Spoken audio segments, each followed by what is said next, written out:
Hello everyone, welcome to this KANPUR-NPTEL online course on space environments and its effects on orbital spacecraft. So, in the last module of the last week, we discussed space environment and space weather, and as the driver of space weather. So, driver of the space weather is the sun.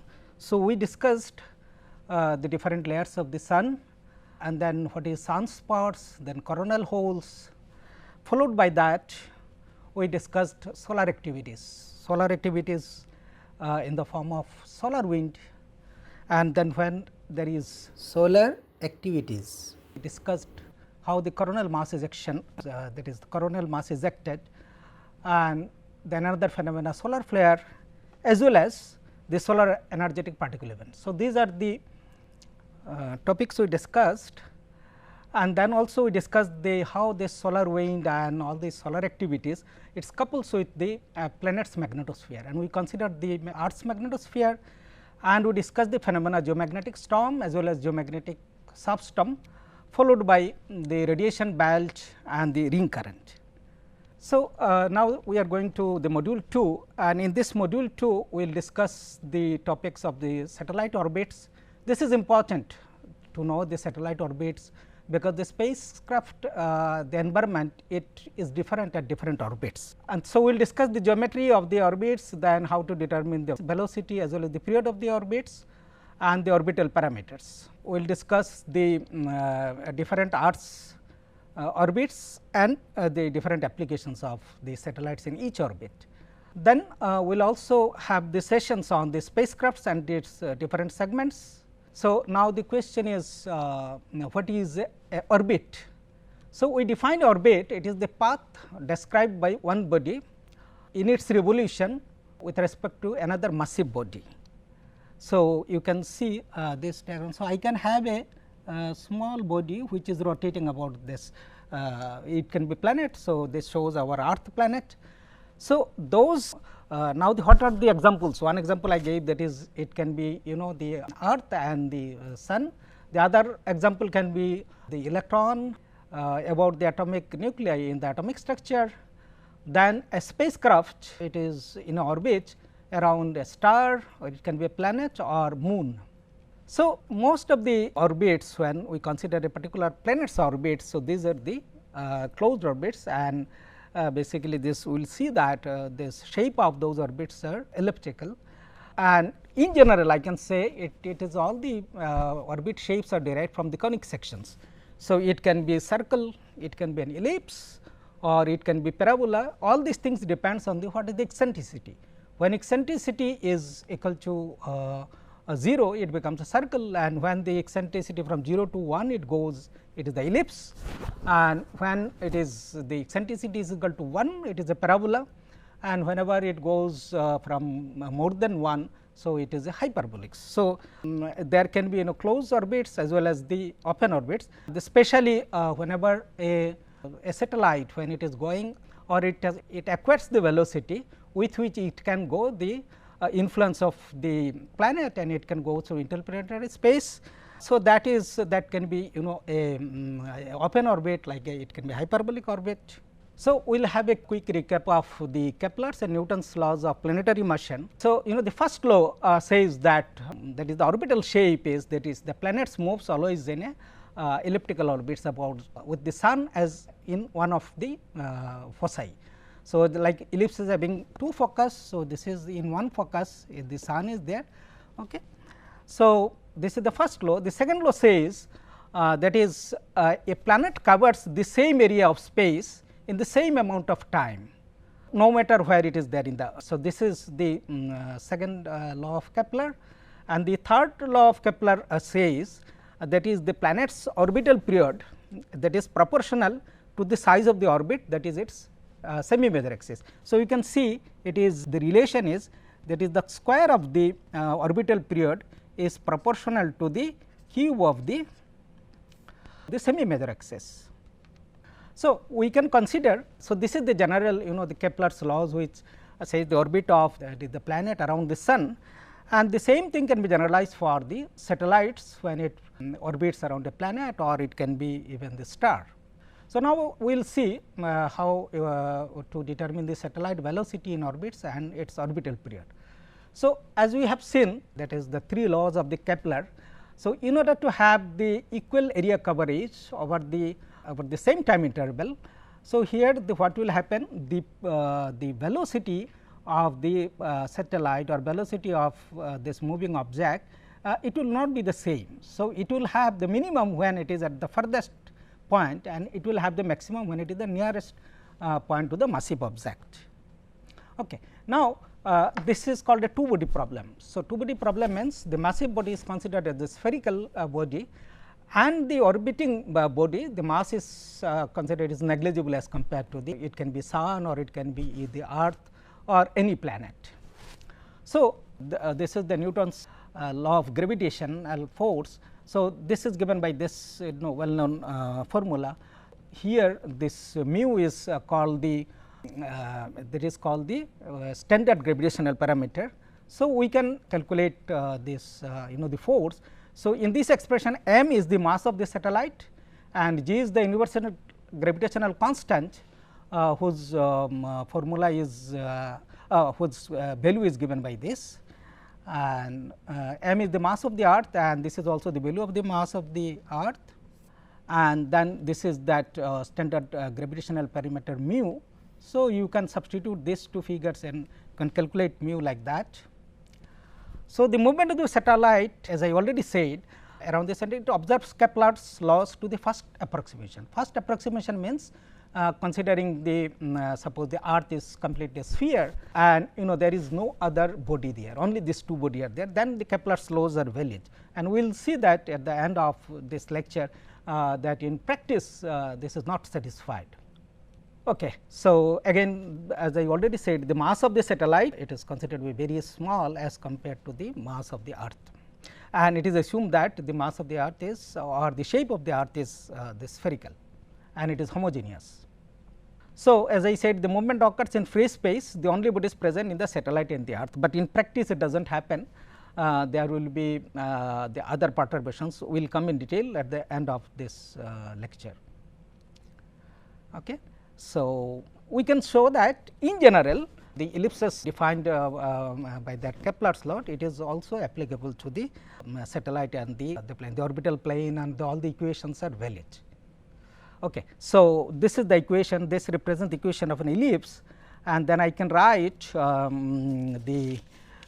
this is we will come to that, this is called the perigee. The perigee that is that orbital location, that is the, or you can say the position vector is given by this, r p is equal to a into 1 minus e is the eccentricity, whereas in the apogee that is the furthest point, the value is given by this. Here we will define that this term, this is called this is the through anomaly, or it is always measured counterclockwise from the perigee. Now, we will not derive it, just we are using the expression. So, for an elliptical orbit, we can show that the satellite velocity is given by this expression, and this is the generalized gravitational parameter mu, and r is the, this is the position, that is the varying position of the satellite with respect to the center of the planet, and a is the semi major axis of the orbit. So, r is the distance of from the satellite to the center of the earth. And in the case of the circular orbit, so we will have r is equal to 1, and in this case the velocity will be given by square root of mu by a. The time taken by the satellite from one revolution around the earth is given by this is the expression. So, already we defined what is a, what is mu. Now, we can take one example, that is it gives, that is at 2 points on a geocentric orbit. So, geocentric orbit means the coordinate system here is that is a geocentric, means the center of the earth is the center of the coordinate system. X axis, that is this x axis, it lies on the x and y axis lies on the equatorial plane, and the z axis is the, it connects the to the poles. Then we are having the x axis, it is called axis toward the Aries, or the point toward the Aries. So, this is the way we define the geocentric orbit. So, here this two parameters are given, that is the position is Z1 is this and its two anomaly is given by 126 degree, and for another point it is 852 kilometer, and that the true anomaly is given by 58 degree.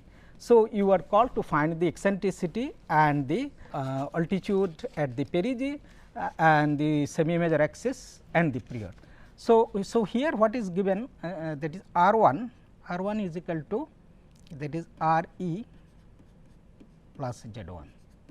So, I can calculate this. So, this will be 6378 plus 1545 kilometer. So, this will give me 7923 kilometer. Similarly, you can have the R2 will be R e plus Z 2. So, this is 6378. So, 6378 is the what is R e? R e is the radius of the earth plus 852 kilometer. So, this is will be equal to 7230 kilometer. So, now I can what is my, that is the formula of R, that already we have seen the R formula is given by A into 1 minus E square divided by 1 plus E cos of, that is the true anomaly. Okay. So, now I have this values of R 1 and R 2. So, I can write that R 1 will be equal to A, then 1 minus E square divided by 1 plus E cos of 126 degree. So, this I will have equation number 1, I will write it, and what is my R 1? R 1 I will write it is 7923. So, this is equal to this, and then this second R 2 will be equal to 7230. This is already we have seen 7230 is equal to A 1 minus E square divided by 1 plus E cos of so, this is 126 degree and the other one is 58 degree. So, these are two equations, and what are the unknowns here? Unknown is the A and E. So, we can solve the simultaneous set of equation, and we can get the E, that is the eccentricity, is equal to 0.08164. So, basically it is an ellipse. So, shape is an ellipse. Then what is A? A is, that is the semi major axis of the elliptical orbit is 7593 kilometer. So, now we can calculate the period. So, period I can calculate it, T is equal to twice pi A cube by mu. So, it will be 1.829 hour. Okay. And then the other parameters whatever is given, that is R at P and R at A, that is apogee. So, we can find it A plus 1 plus E and A 1 minus E, because I now know A and E. So, I can calculate those. Okay. Now, we will just discuss a few basic definition and terminologies related to the orbit. So, the Kepler's law applies generally to satellite motion around a primary body. The particular case of the earth orbiting satellite, certain terms are used to describe the position of the orbit with respect to the earth. So, we defined the like apogee and perigee. So, when the satellite is nearest to the earth, that point is called the perigee, and whenever it is the furthest at the point, then it is called the point is called the apogee. Okay. And so, the line which connects the perigee and apogee, that is called the line of apsides.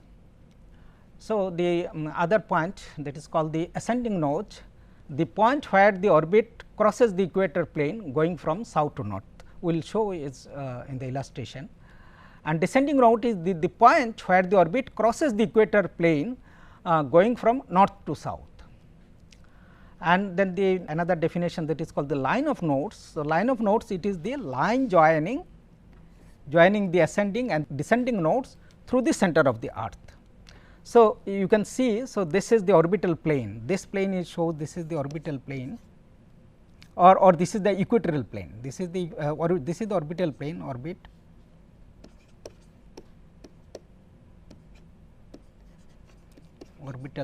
plane, this is orbital plane and this is the equatorial plane. So, when the satellite is ascending, so this point is called the ascending node, and when it is descending, so this point is called the descending node. Okay. And when you join these two lines, so this is called the line of nodes. So, this will be the line of nodes.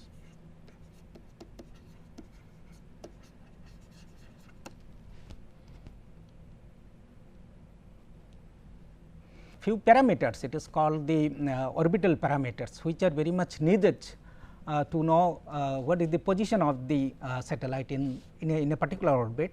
So, in order to know that, we need to know what are the orbital parameters. Generally, the satellite orbit is always in a plane around the planet. The orbital, it has to be in one plane, plane cannot change. In normal condition, it will not change, but we will see that under some conditions it can change also. And this plane, the orbital plane, it has to contain the planet's center. So, that is another condition. So, the 6 parameters are needed, or you can say that it is a 6 degree of freedom. So, these are called the orbital parameters. So, there are 3 parameters, these 3 parameters, these are used to describe how the plane looks like, what is the shape of the plane and the position of this satellite on that orbit. So, this is the parameters, and the other 3 parameters, it describe how the plane is oriented in the celestial or inertial reference. So, if it is Earth satellite in the Earth's orbit, so the geocentric reference or this geocentric coordinate system, with respect to that, what is the position of the satellite in the orbit. So, these are the 6 parameters. So, 3 parameters for the shape, orbit and the position of the satellite in the orbit, and the rest 3 is related to the that is what is the satellite the position in the orbit with respect to the Earth's geocentric coordinate system or the reference. Let us consider this is the elliptical orbit. So, this is the Earth and this is the satellite moving. So, in that case, this shape will be decided by what is semi major axis A and what is the eccentricity of this, and where is the satellite. So, this satellite position it is defined by this angle, and this angle is called the through anomaly. This is with respect to, this is the perigee point. So, this is perigee and this is the apogee. So, with respect to perigee, where is the satellite, this is called the through anomaly. So, we will define that one by one. So, the first parameter,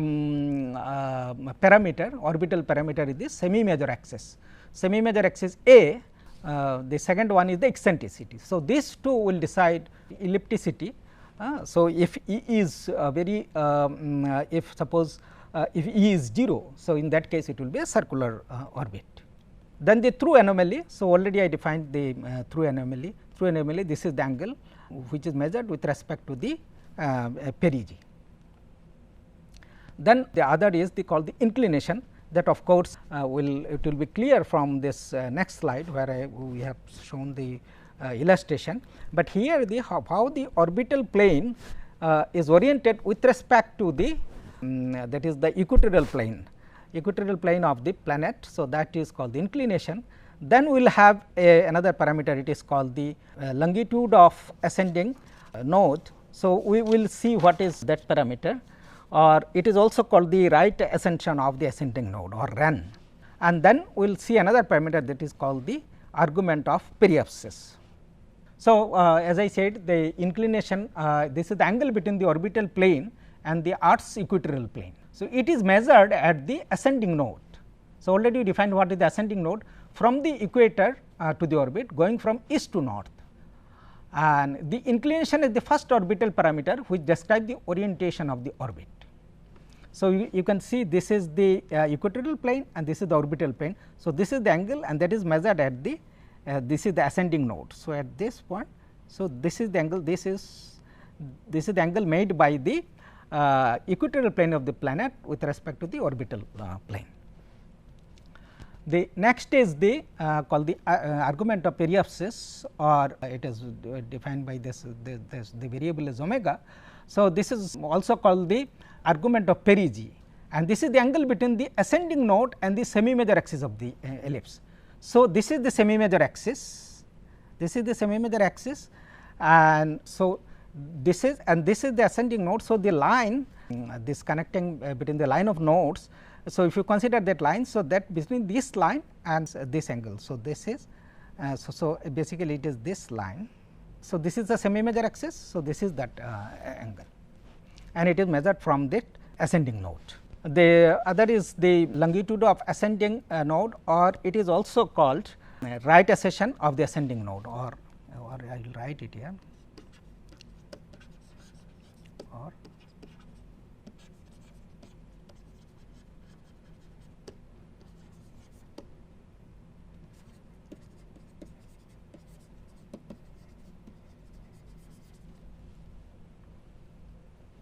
okay. So, or in short it is called RAAN. Now, we will discuss that is the orbital perturbations. Now, whatever the Kepler's law says, or the Newton's whatever Newton has proved those things, the assumption is that it is a two body problem. So, the planet has to be completely the homogeneous as well as it should be spherical, and there should not be the effect of any other the perturbations. So, but in practice this is never satisfied. Why? We will see the one by one point. So, first of all, and because of this, if I consider it is a ideal the satellite movement and the ideal orbit or a two body problem, then the orbital parameters will be constant. But these orbital parameters cannot be constant, because there are some external forces and there is some the geometrical the deviations. So, what is that first point? That is the drag. So, this is called also it is called the atmospheric drag. Especially in the low earth orbits, there is the air particles there. So, that will create the drag on the satellite, means there is an external force. So, this can deorbit it, the drag. So, the second point is the non spherical shape of the earth. Earth is never a sphere, though it is considered. So, you can approximate it to a spherical body, but it is never spherical. So, you can see this is a picture from a satellite picture. So, you can see it like that, but it is because of this the force or whatever that that orbital parameters, if you calculate it based on this ideal cases, this will differ from this because of the non spherical shape of the earth. Then there is not only the satellite and the planet, there are the attraction by the sun, moon, or it can be the other planets. Then there is a pressure that is called the solar radiation pressure, that we will see in detail when you go to the topic of the solar radiation. There we will see in detail. Then we in the satellite we will see that in the spacecraft there are various types of the thrusters are used. So, for some station keeping and all those or this for the controlling the satellite, the thrusters are used. So, what is meant that it is never a two body problem and it is never spherical. In that case, there are the perturbations. So, in reality all these orbit corrections are done, that we will see in our future sessions. That is what is done actually to overcome this sort of this orbital parameters are changing with time. So, just I will quick summary. So, we have seen this spacecraft orbits. So, basically the spacecraft's orbits and its orbital parameters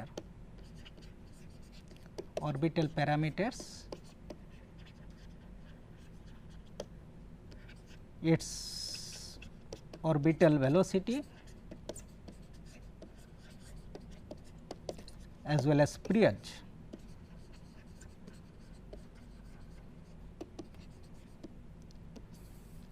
Okay. And then we have seen another consideration, that is the perturbations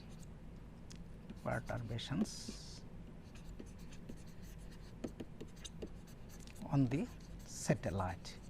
So, these perturbations are because of a number of parameters, that is the non spherical shape of the earth, then there is the gravitational force by the other that is stars or maybe the moon, and that is the radiation pressure. So, with this I conclude today's session. Thank you very much.